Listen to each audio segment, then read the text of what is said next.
برائی سے منع کرے اور اللہ ہی کے لیے سب کاموں کا انجام ہے۔ حضرات گرامی، آج ماہ محرم الحرام کی 4 تاریخ ہے۔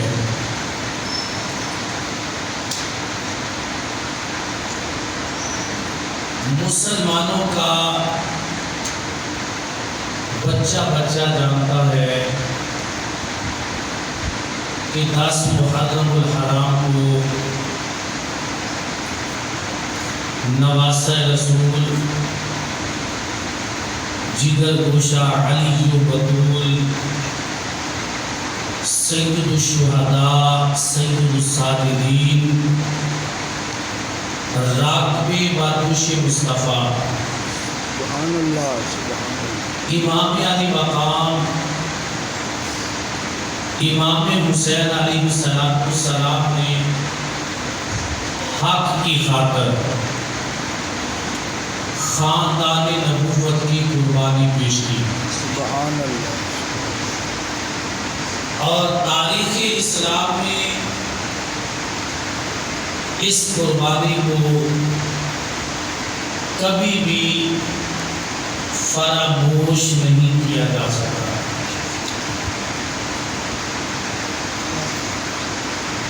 آج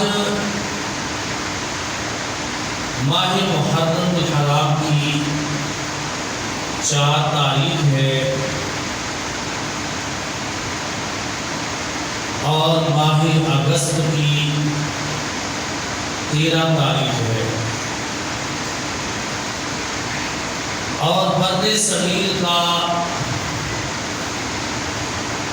مسلمانوں کا بچہ یہ بھی جانتا ہے کہ 14 اگست 1947 کو پاکستان مارز وجود میں آیا، اور ہم یہ سمجھتے ہیں کہ اللہ تبارک و تعالیٰ نے ہمیں یہ ملک پاکستان عطا فرمایا ہے، تو یہ بھی 5 تن پاک علیہ السلام کا صدقہ ہے۔ سبحان اللہ۔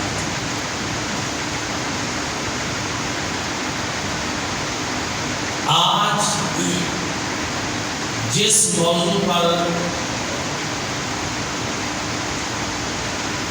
اظہار خیال کرنا مقصود ہے وہ ہے پاکستان کا معنی اور مفہوم۔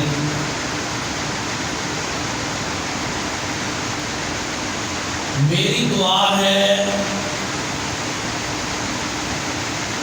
کہ اللہ تبارک و تعالی ہم سب کو قرآن و سنت کی سمجھ عطا فرمائے، اور اللہ تبارک و تعالی ہم سب کو قرآن و سنت کی سمجھ عطا فرما کر عمل کی توفیق عطا فرمائے، اور ہمارے ملک پاکستان کو سلامت تا قیامت رکھے، اور رب ذوالجلال ہمیں پاکستان کو اسلامی نظام کے مطابق آگے پروان چڑھانے کی توفیق عطا فرمائے۔ 14 اگست یوم آزادی کے طور پر منایا جاتا ہے۔ اسی مناسبت سے جمعۃ المبارک میں لفظ پاکستان کو اپنا موضوع بنایا ہے۔ اگر آپ لوگوں نے ذہن حاضر رکھا اور سمجھنے کی کوشش کی تو انشاءاللہ آپ کے ایمان کو تازگی ملے گی۔ سبحان اللہ۔ اللہ تبارک و تعالیٰ کی بر صغیر کے مسلمانوں پر خصوصی رحمت ہے۔ سبحان اللہ۔ اللہ تبارک و تعالیٰ کا بر صغیر کے مسلمانوں پر خصوصی فضل و کرم ہے کہ اسلام کے ریاستی امور کے لحاظ سے بر صغیر کے مسلمانوں نے پریکٹیکلی جو کردار ادا کیا ہے وہ تاریخ اسلام کا ایک چمکتا ہوا روشن باب ہے، اور خان و حامی شریف میں آنے والوں یہ بات ذہن نشین کر لیں، یہ بات اپنے دل کی تختی پہ نوٹ کر لے کہ اسلام ایک ایسا دین ہے، ایک ایسا دین ہے جس میں نظریے کے ساتھ ساتھ عمل اور معاملات کا پیغام بھی دیا جاتا ہے۔ سبحان اللہ۔ اس واسطے یہ فضائی یا فلائی فلسفہ نہیں ہے،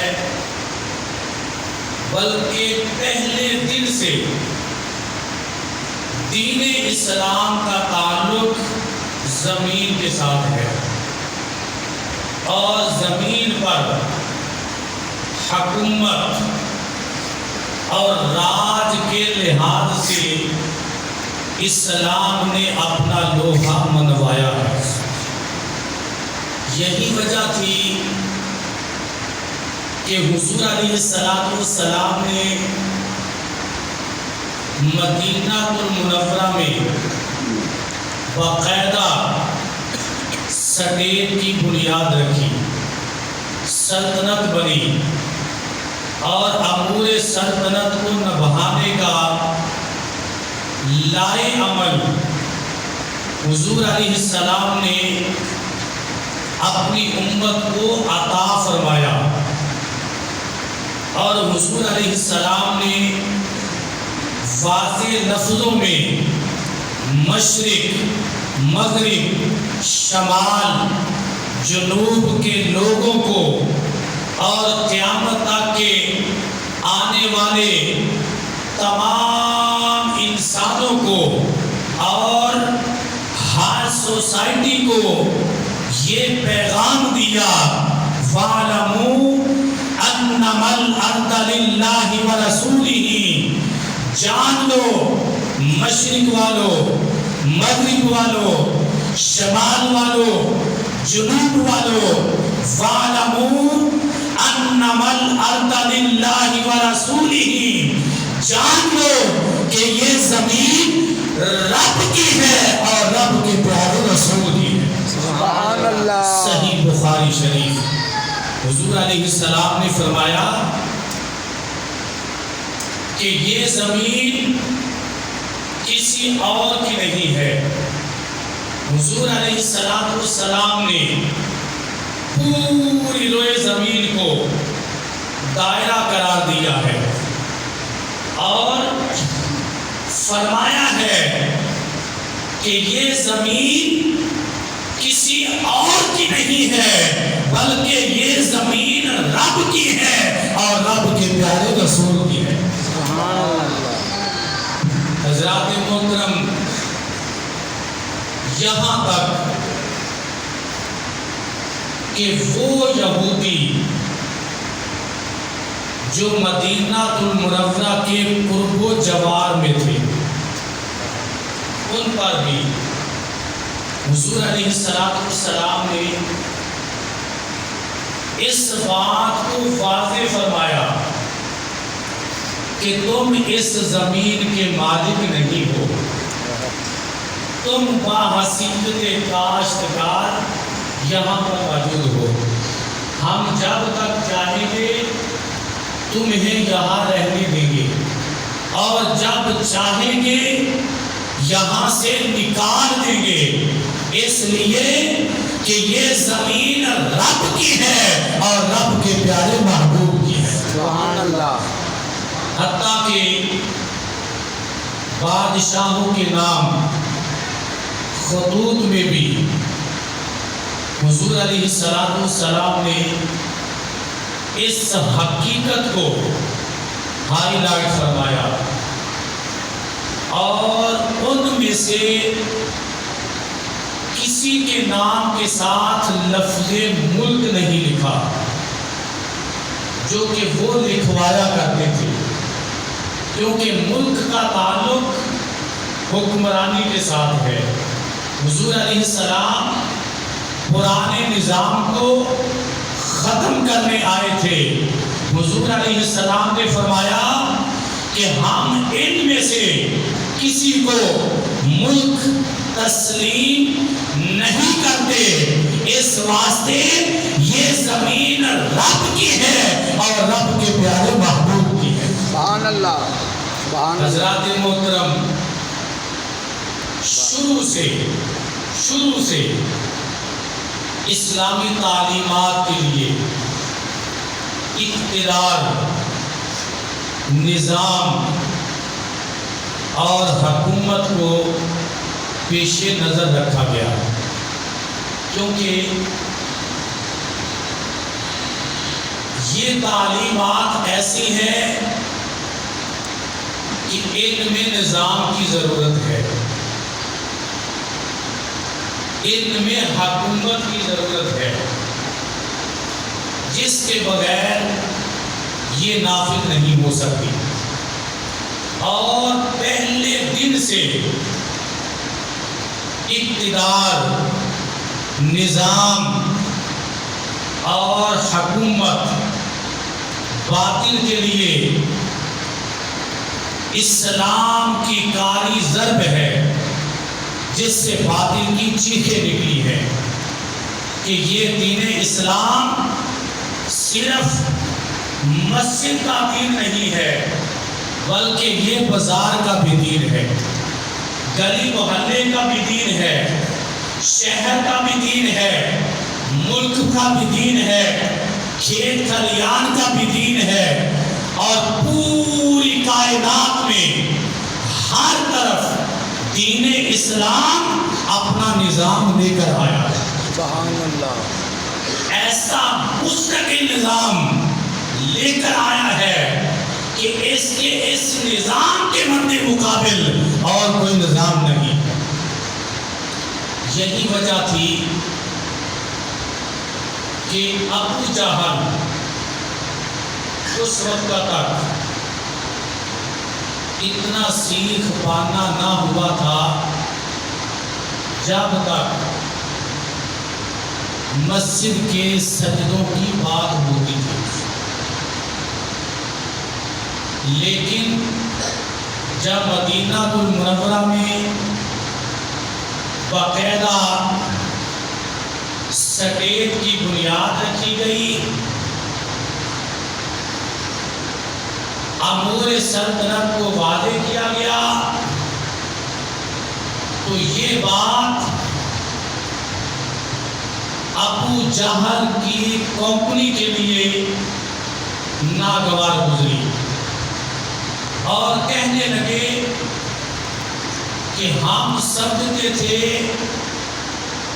کہ یہ صرف مسجد والے ہیں، اب تو بازار میں بھی فیصلہ ان کا چلے گا، ہر طرف راج ان کا ہوگا، سارے فیصلے اور قیادت ان کی ہوگی۔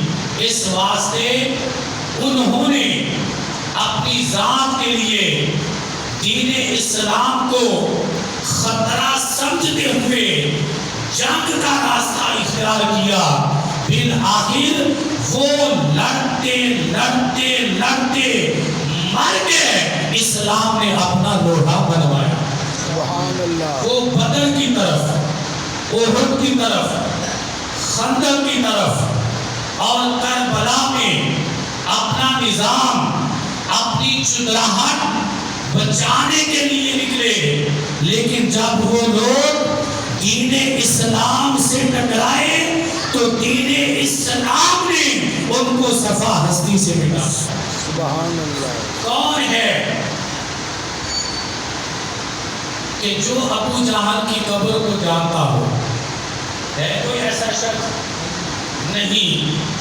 کون ہے کہ جو یزید پلید مردود کی قبر کو جانتا ہو؟ کوئی نہیں۔ ہاں میں بتاتا ہوں کہ آج بھی امام علی مقام امام حسین علیہ السلام کا سنہری گنبد کربلا محلہ میں جگمگ جگمگ کر رہا۔ سبحان اللہ، سبحان اللہ۔ اور یہ بھی یاد رکھیے گا کہ آج جو امریکہ کا مزاج ہے یہ ابو جہل کی طبیعت کے مطابق ہے۔ جیسے ابو جہل کو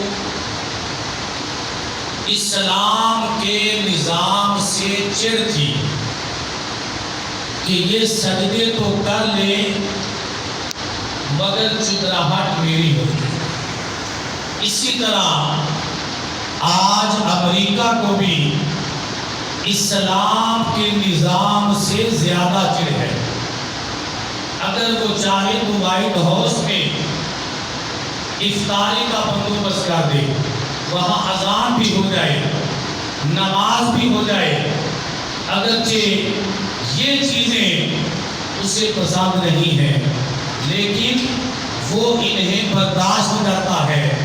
لیکن اگر اسلام کا نظام اس کے خلاف ہو تو وہ اس چیز کو برداشت نہیں کرتا اور مسلمانوں کو پیس دینا چاہتا ہے۔ یاد رکھیے تاجدار انبیاء، محبوب کبریا، احمد مجتبیٰ حسین کریمین علیہ السلام کے نانا جان حضرت محمد مصطفیٰ صلی اللہ علیہ وآلہ وسلم نے فرمایا کہ لِلْ اسلام یعلو ولا یولا، کہ اسلام دبنے کے لیے نہیں آیا بلکہ دبانے کے لیے آیا۔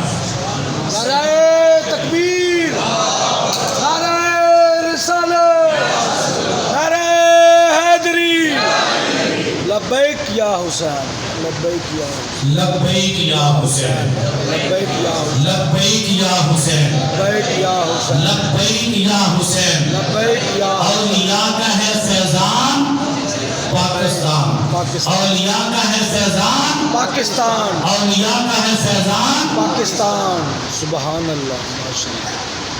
اور بالخصوص بدر صغیر کا مسلمان، پاکستان کا مسلمان، اس نے تو اپنی کئی صدیوں تک فلسفے آگے پہنچائے ہیں، مصیبتیں برداشت کی ہیں، شہادتیں ہوئی ہیں، لوگ جیلوں میں گئے ہیں، جس کے بعد 14 اگست 1947 کو پاکستان مارزی وجود میں آیا۔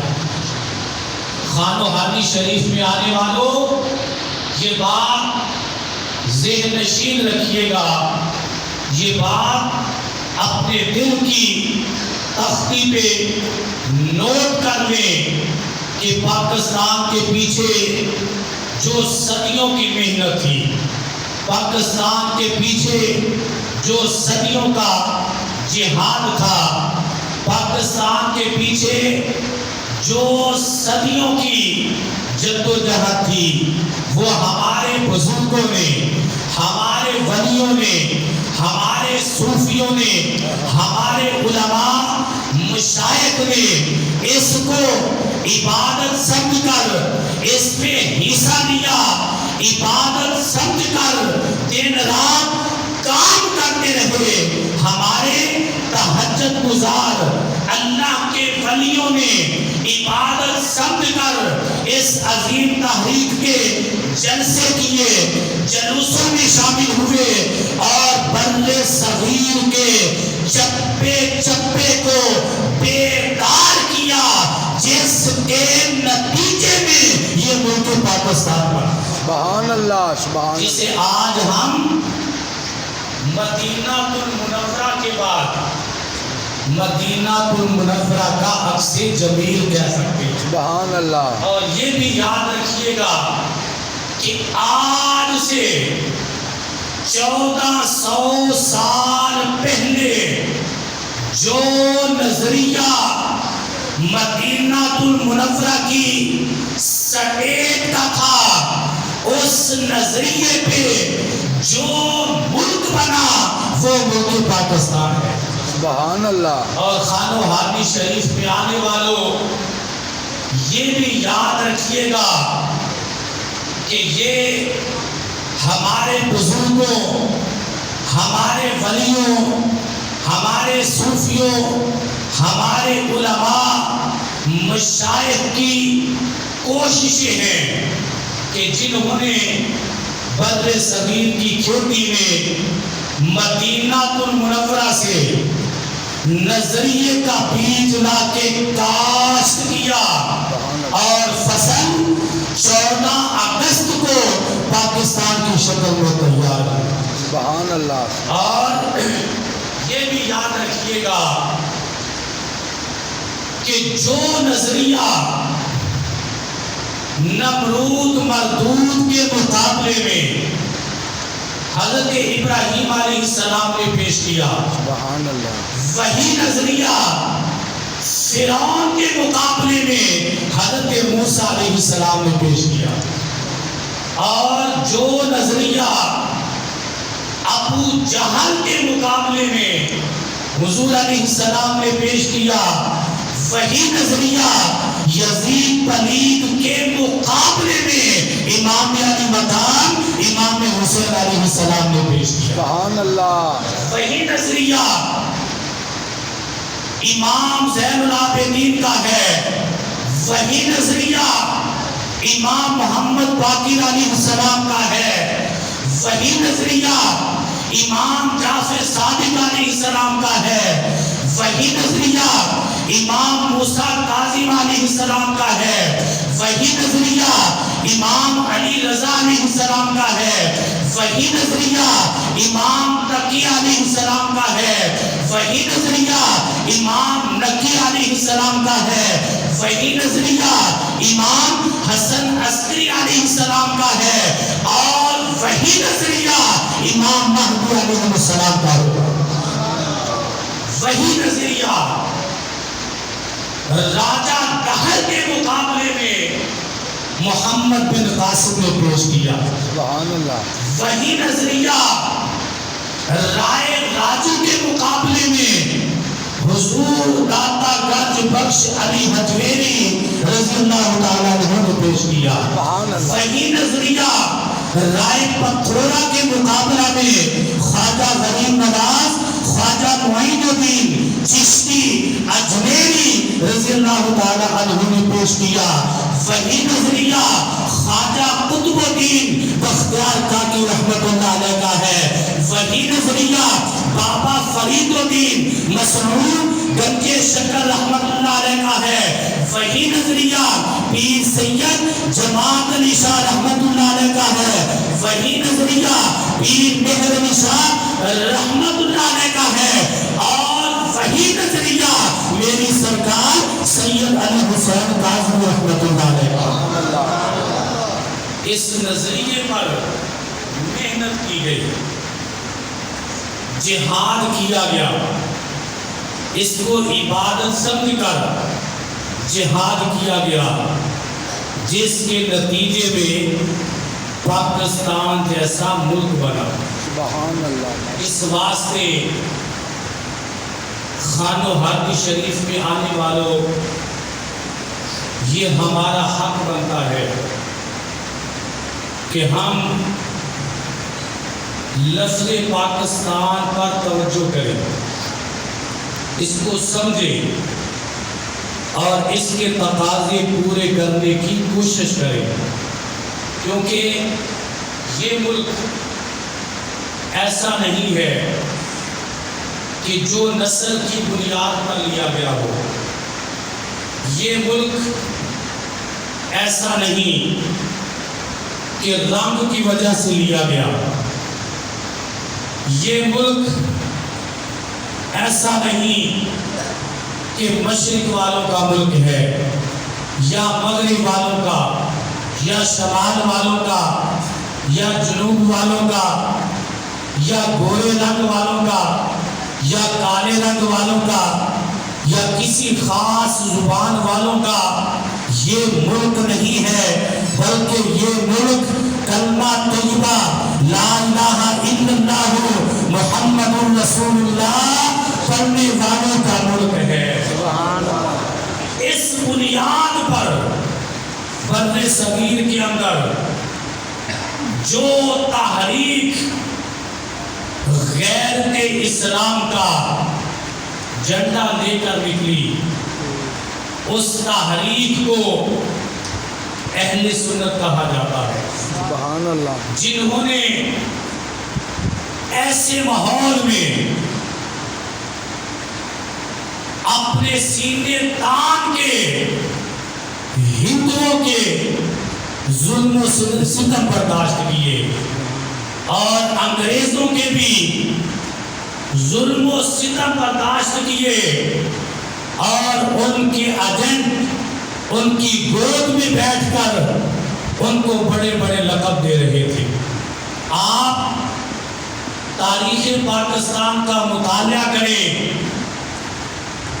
آج بھی وہ رسالے، وہ اخبارات لائبریریوں میں موجود ہیں کہ کچھ ملاؤں نے یہ بھی کہا تھا، میں نام نہیں لیتا، ایسے ملا بھی ہیں کہ جنہوں نے کہا تھا کہ خدا کا شکر ہے کہ ہم پاکستان بنانے کے جرم میں شامل نہیں ہیں۔ جو پاکستان بننے کے مخالف تھے، آج وہی لوگ پاکستان کے ٹھیکیدار بنے بیٹھے ہیں۔ مگر قربان جائیں، ہمارے بزرگوں پر، ہمارے ولیوں پر، ہمارے صوفیوں پر، ہمارے علماء پر، ہمارے مشائخ پر قربان جائیں، پیر مہر علی شاہ رحمت اللہ علیہ پر قربان جائیں، پیر سید جماعت علی شاہ رحمت اللہ علیہ پر، خانو حرم شریف میں آنے والوں اپنی تاریخ پڑھیں، اپنی داستان پڑھیں۔ آل انڈیا سنی بنارس کانفرنس میں، جس میں 5000 علماء مشائخ موجود تھے، پیر سید جماعت علی شاہ رحمت اللہ علیہ نے اعلان فرمایا تھا کہ جو پاکستان کے حق میں ووٹ نہیں دے گا، ہم نہ اس کی نماز جنازہ پڑھیں گے اور نہ ہی ہم اسے مسلمانوں کے قبرستان میں دفن کریں گے۔ سبحان اللہ۔ سبحان اللہ۔ 5000 علماء مشائخ موجود تھے، اعلان فرمایا کہ جو پاکستان کے حق میں ووٹ نہیں دے گا، ہم نہ اس کی نماز جنازہ پڑھیں گے اور نہ ہی مسلمانوں کے قبرستان میں دفن کریں گے۔ سبحان اللہ۔ خانو حرم شریف میں آنے والوں، ہم پاکستان سے صرف اس لیے پیار نہیں کرتے کہ یہ ہمارا مادری وطن ہے، ہم یہاں پیدا ہوئے ہیں، ہماری زمینیں ہیں، ہمارے مکان ہیں، ہمارے کاروبار ہیں، ہم پاکستان سے اس لیے پیار کرتے ہیں کہ جو اذان ہمارے نبی نے فاران کی چوٹی پر دی تھی، پھر اس اذان کو سن کر جو نمازی مسجد میں داخل ہوئے، پھر اسی اذان کو سن کر بر صغیر کے مسلمانوں نے جو کردار ادا کیا، اس کردار کا نام پاکستان ہے۔ سبحان اللہ۔ اور سب سے بڑی بات یہ ہے، سب سے بڑی بات کہ پاکستان کو حضور نبی کریم صلی اللہ علیہ وآلہ وسلم کے نام مبارک محمد صلی اللہ علیہ وسلم کی نسبت حاصل ہے۔ سبحان اللہ۔ نسبت کا بڑا کمال ہے، نسبت کا بڑا تعلق ہے، بڑی شان ہے۔ المرء مع من احب، جس کو دنیا میں جس کے ساتھ نسبت ہوگی، محبت ہوگی، کل قیامت کے دن اس کا حشر بھی اس کے ساتھ ہوگا۔ اور پاکستان کو حضور علیہ السلام کے نام مبارک محمد صلی اللہ علیہ وسلم سے نسبت حاصل ہے۔ آپ کہیں گے کیسے؟ نعرہ تکبیر۔